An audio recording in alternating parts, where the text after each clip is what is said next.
Non so quanti di voi conoscano Craig, immagino parecchio, abbastanza, è sicuramente uno dei personaggi più importanti della musica dei nostri anni. Molti dei suoni che voi ascoltate in molte delle canzoni che voi sentite quotidianamente hanno qualcosa a che vedere con quello che lui ha creato e ha iniziato a Detroit molti anni fa, mescolando inventiva, tecnologia, cuore, passione, molte cose messe insieme che fanno di lui uno dei personaggi centrali della musica dei nostri tempi e uno degli elementi che ancora oggi contribuisce allo sviluppo della musica. Allora, parleremo in inglese ovviamente. You're a musician, a producer, a DJ.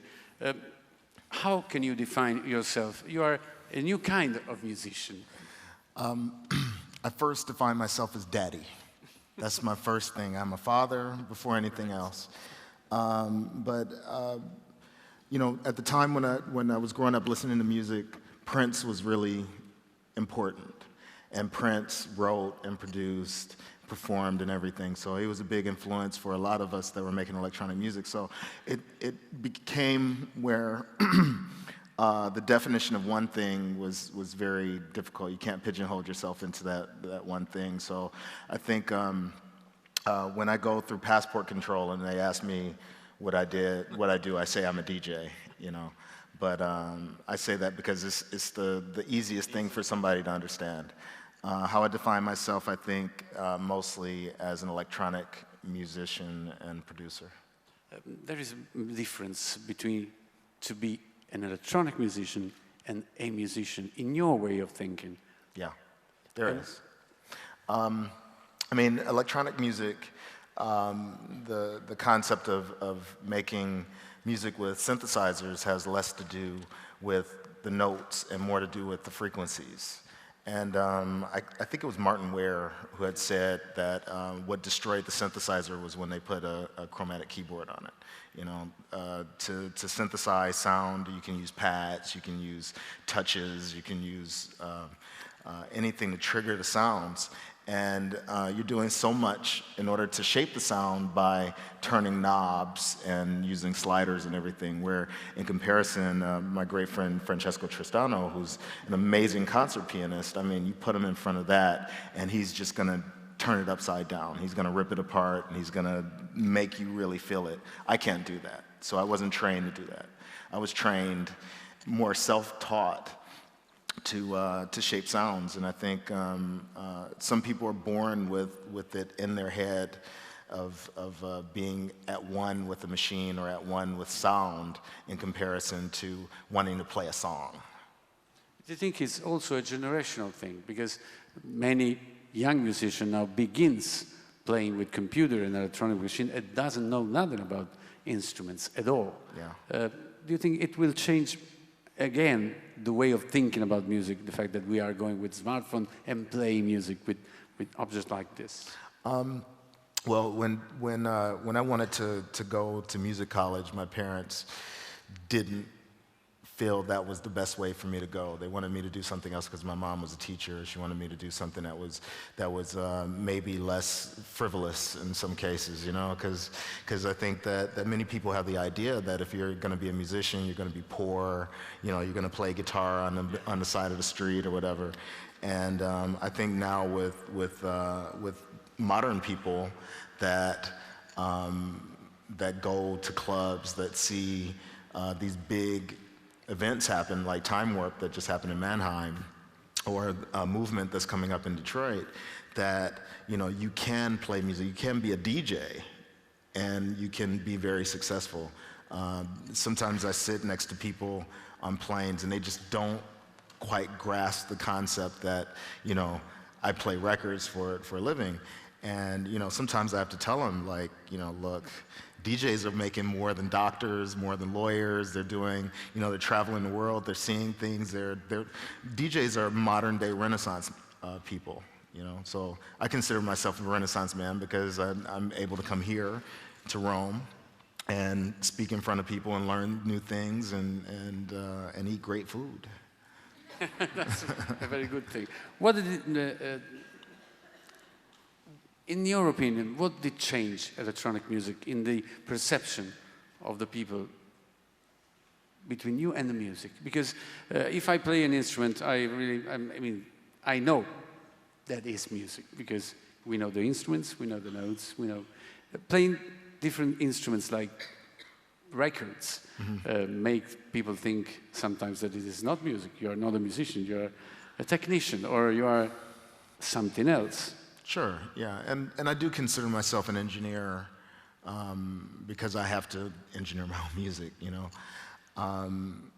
Another great friend of mine, Francisco Mora, he lives in Cuba sometimes, and he says that when the garbage men come, they tap rhythms on the side of the garbage truck, you know, and someone would say they're not making music because it's not a drum. You know, it's something that is you know, not consistent with the idea of what music is. And coming from electronic music, anything can be a sound, or anything can be music. I mean, I'm a fan of music concrete, and, you know, I mean, come on, tapes and microphones of natural sounds that you're manipulating is exactly music to me, you know. So I started out playing guitar. I was a horrible guitar player, so that opened it up for me to do electronic music, and it made it possible that I could create music without having to fit into the idea of what, you know, a musician should be. Do you feel yourself like a pioneer? And how is to be a pioneer? How can a man or a musician or a little guy playing an instrument can be a pioneer? I think we're all born with something, you know. I mean, how could a little man like Napoleon become who he became, you know? So I think there is this thing that you're in tune with, and that you start picking up as you go on in life, and then it shapes you, and then you find a way to do that better, you know? So I just was not in tune with playing a guitar or playing piano or whatever. So I had great ideas, though. You know, my ideas are what comes out in the music more than anything. So whether I peck out the ideas a little bit on a chromatic keyboard, or on a computer keys, or on pads or whatever, the idea is great, and I'm able to take that idea and pull it from my soul and put it right into the machines. People tend to think that technology is something that is cold, and music is something that's hot. So you put the two things together. How can a technology be hot? Well, what's the way to manipulate emotions? yeah, it's cold to people because, and it can be very cold because of the rigid scale of the grid that you're basing your compositions on. And how I would always get around it, because there's something called quantizing. So when you play in notes and you play it in wrong and you hit quantize, then it corrects, it auto-corrects for you. So by quantizing, it can make things very cold.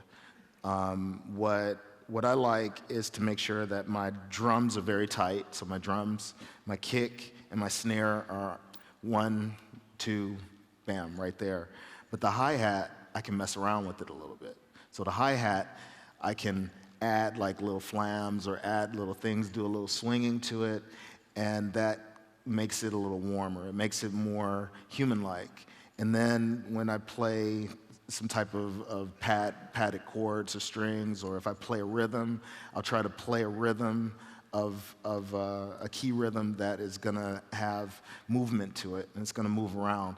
But also the filters of the synthesizer helps that movement too, you know, and it keeps it interesting. And the last element, which is putting the cayenne pepper right on top, is to play a little solo. And the solo is really where that vibe comes out. It's like I get the opportunity to be Muddy Waters, you know, and I put it right into it, and I have my backing band that's in my computer, and I'm just riffing on top, and then that makes it where I feel that it has soul and meaning. The last thing is that if you have some advice for our listeners, how can a musician or a man or a guy to be a game changer like you were? I think it's follow your instincts is the main thing. If you know that you have a great idea, but nobody else understands it, then just, you know, keep moving forward, you know. I think with anybody who's new to the game, especially a 14-year-old kid that wants to do this, he or she has to look at the technology as being something that always moves. Never keep yourself locked in to the concept of what you're doing at 14. Understand what's happening when you're going to be 40 or 45 and just follow it as best as you can. Thanks. All right.